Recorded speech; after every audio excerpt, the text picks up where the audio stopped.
I've spent my career going into meetings where I was the only woman, and normally the only African American woman. And if I decided that I would only kind of sit by myself and, and not engage because I was the only, then I think I would have missed out a lot.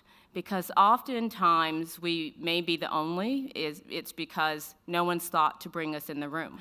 I have found going to friends and even bosses and colleagues to let them know I'm interested in this position, I'm interested in a promotion, because oftentimes they think that maybe we as women, we're comfortable where we are. We don't need that promotion. And to a certain extent, we do have some of those tendencies where as long as the team is successful and as long as everyone is being successful, then we're happy in our current role. But what I think we have to do as women is to step outside of that role and understand we also need to lead.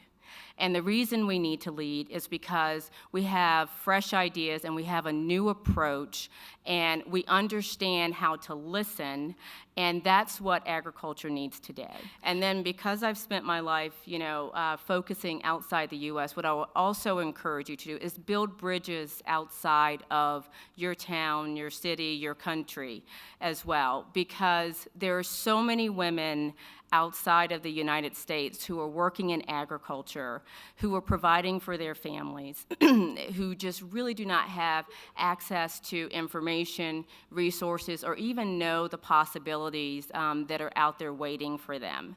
And the reason why I think that they're our responsibility as well is because the world is all interconnected.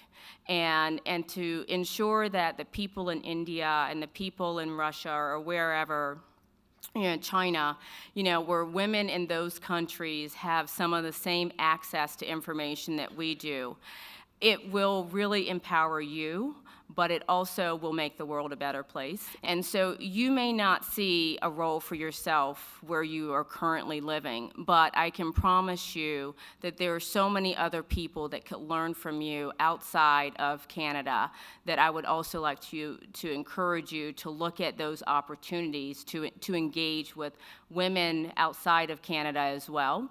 We don't necessarily have the ability to have conferences like this every month, but build your own network. Be purposeful in building your own network. When you go back home, find one or two women, that you have a like-minded with, and you don't even necessarily have to live very close to each other, but set up conference calls to talk about issues that are of interest to all of you, and to think about how you can, either it's getting on a board, or it's, talking to a community group to teach them about agriculture. It's going to a school together to talk to a group of teachers or educate teachers.